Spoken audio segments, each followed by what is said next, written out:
Commanders fans, what's up? This your man Gerard B with GerardBTV. Hey, Kliff Kingsbury just gave one of the most revealing press conferences of the entire season. All right, Commanders fans, this one mattered because today wasn't just updates, man. It was a blueprint, right? Kliff talked about Terry McLaurin's return, how it changed everything. He talked about Josh Conerly growing up fast as a rookie. We're going to get into that.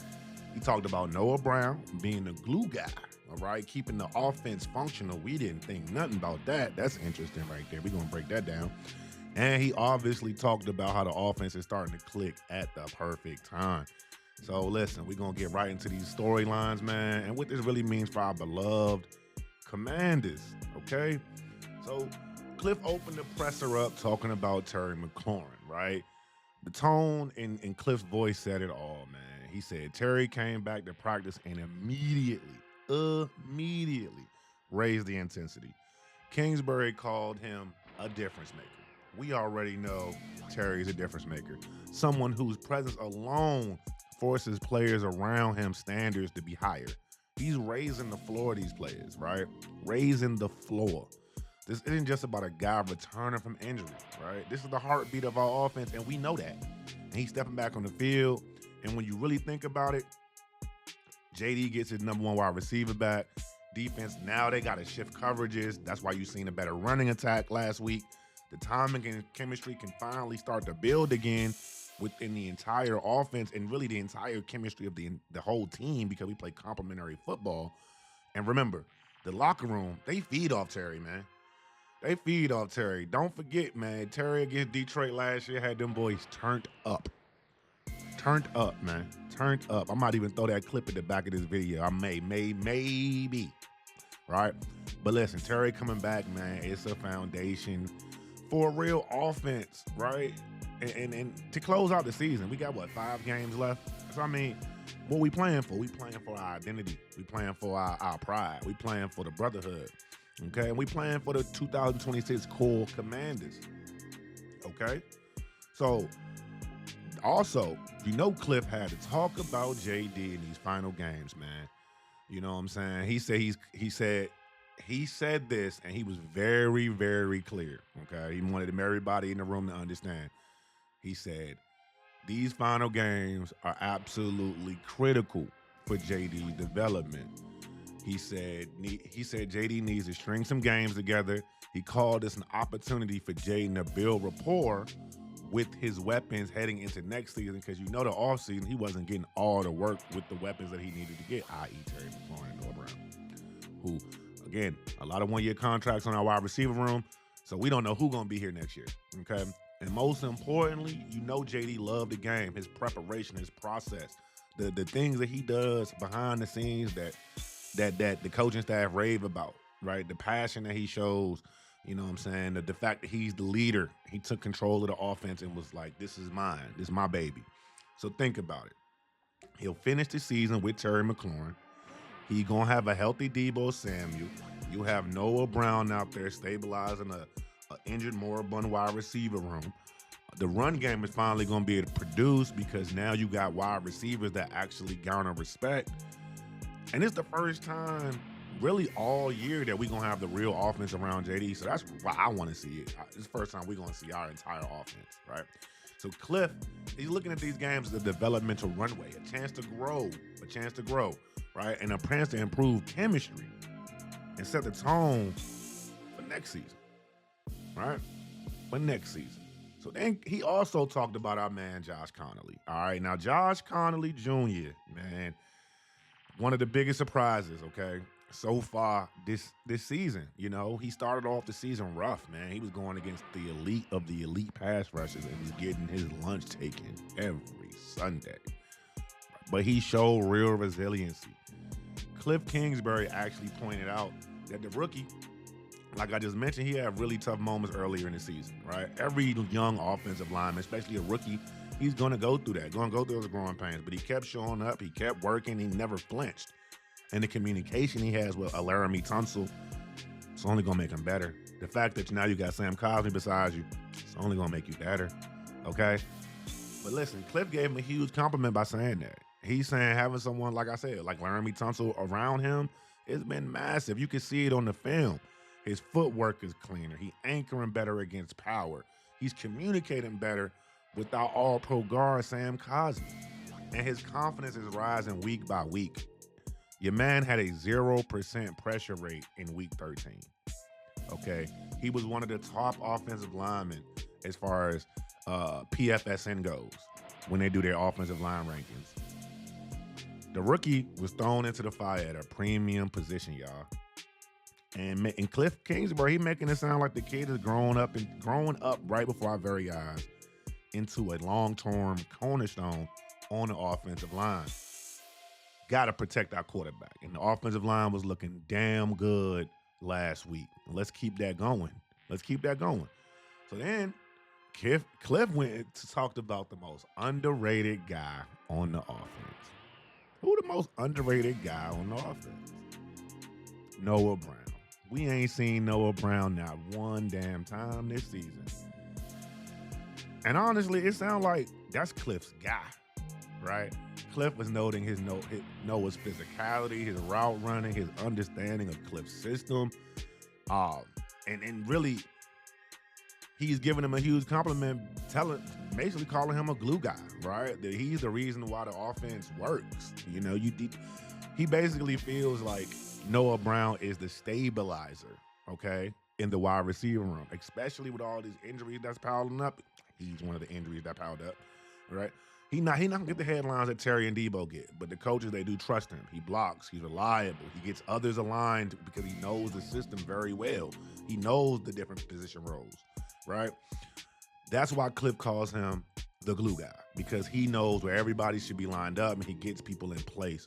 That's only good for Jalen Lane. That's only good for Jacoby Jones, right? Our young guys that's trying to get out there and make a name for themselves and get that experience. So I'm excited for Noah Brown to get back on the field because we ain't seen Noah Brown.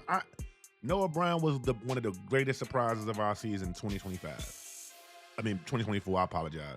And we ain't have him at all this year. So I'm excited to see what the boy gonna bring because he obviously hungry. He on a 1-year deal, right? In order to get re-signed again, if that's what's gonna happen, you gotta show up and you gotta show out, right? So Kliff also talked about C-Rod, talked about how C-Rod had a nice little breakout, okay? I'm talking about, he was praising C-Rod. He said that C-Rod is a physical runner with great feet and great vision. He said he's hard for the first tackler to bring down, and we saw it, we see it, we knew it. And the boy, you know, he lost that weight in the offseason, got some explosiveness, got some speed on him.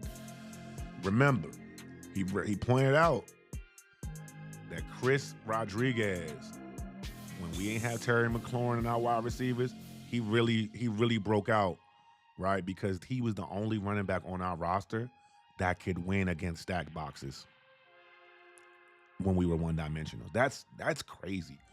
8-9 men in the box and you still getting positive yards. We couldn't say that about our rookie Jacory. Jacory wasn't having that same love.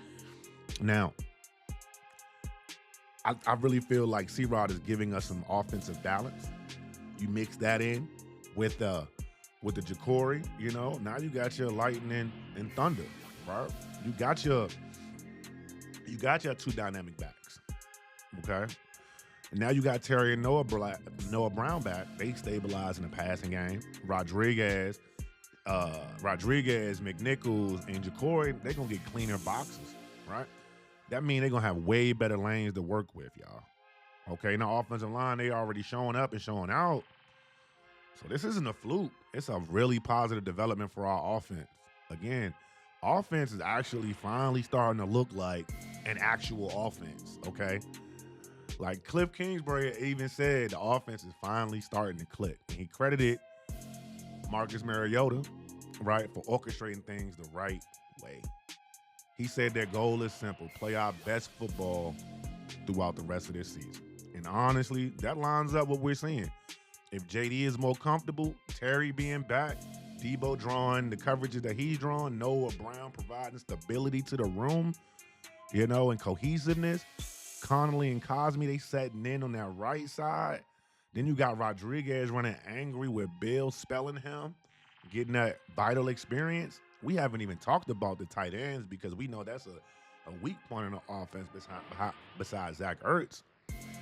Also won a one-year deal. But it's finally look like our offense is about to have an identity, man. It's been missing all season. It's a damn shame. It's 14 weeks in the season, and we just now seeing it. But it's because of the injuries, man. Injuries more so than the play calling, okay? Injuries more so than the play calling. Also, let's talk about the offensive line real quick. The engine of the offensive line, okay? I'm talking about that V12. We talking about Laremy, Tunsil. Kliff had to take a time to praise Laremy Tunsil, Big LT. He called him phenomenal, both as a player and a person. He talked about his leadership, his work ethic, and his consistency. You know where that leadership coming in at. He leading them young boys, right?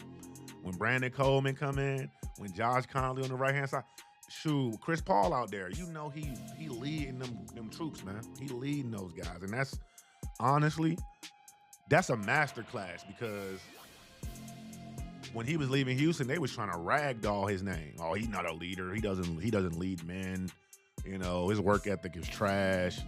His consistency is trash. He good for a penalty every once in a while, but majority of this season, he been playing like an all-pro caliber tackle, okay? I haven't seen a tackle this good in our team in a long-ass time, like since Trent Williams and shit.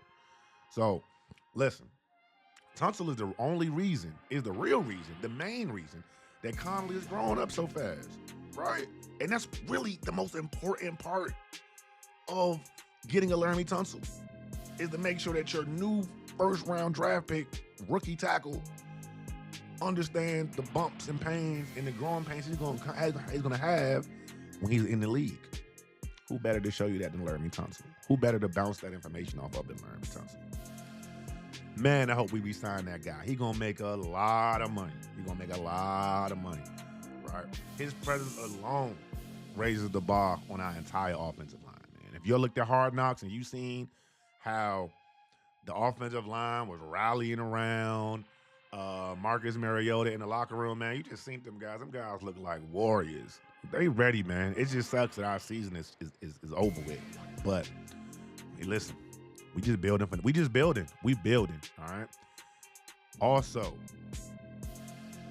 he also talked about one of the most interesting moments came when Kliff answered a question about quarterbacks receiving too much information. He said coaches try to stay ahead of that, okay? His exact mindset was every player processes differently. We tailor their approach to their strengths. We surround them with good players. And this was clearly in reference to Jayden Daniels. They're not trying to overload him. They're not giving him unnecessary mental burden. They're letting him play fast. And you know, Lisan, our guy, he loved playing fast. He loved being able to react and not overthink. This is exactly how you develop a young quarterback in the grand month of December, baby. And as we pivoted, he started talking about the matchup he got coming up this weekend against Brian Flores. Now, we all know Brian Flores, Kliff said it best.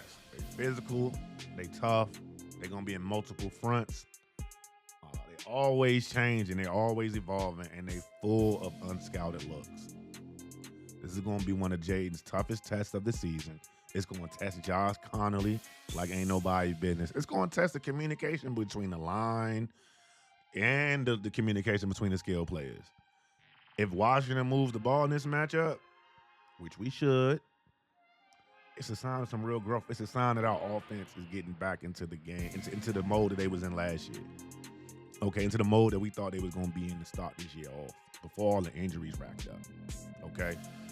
Now, real quick, I know I just touched on the O-line, but I'll be remiss to not mention that Kliff Kingsbury, after he talked about Brian Flores, mentioned that my man Sam Cosmi had his best game all season in week 13.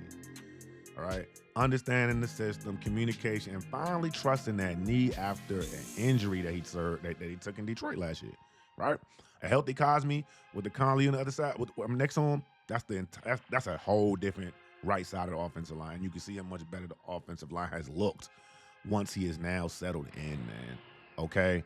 Like, whew. I'm just saying. All right? Now, our man Treylon Burks, he got a little bit of love too. Calling him a dynamic player in space, strong pass catcher. But he also said he's in a tough room. Okay, he's in a tough room, bro. Okay, the kid is talented, but he's learning behind some elite vets, man. So you got to understand where he at. But that's where you want to be. If you Burks, you want to be in that situation, learning from a Terry, learning from a Debo, right? Learning from a Noah Brown. You want to be in that room, right? So the bottom line, Kliff Kingsbury, he didn't just give us updates today. He laid out the foundation for our future, to be honest with you, how that 2026 potentially is going to roll out. Terry McLaurin, he changes everything, man. Jayden, full development mode at this point, baby, and that's why we want to see him out there. Josh Conerly growing into a real, legit offensive line piece. Noah Brown being the glue guy, keeping the offense stable. C-Rod emerging. And the offense is finally, genuinely clicking during the season. Hopefully that momentum can roll us into next year.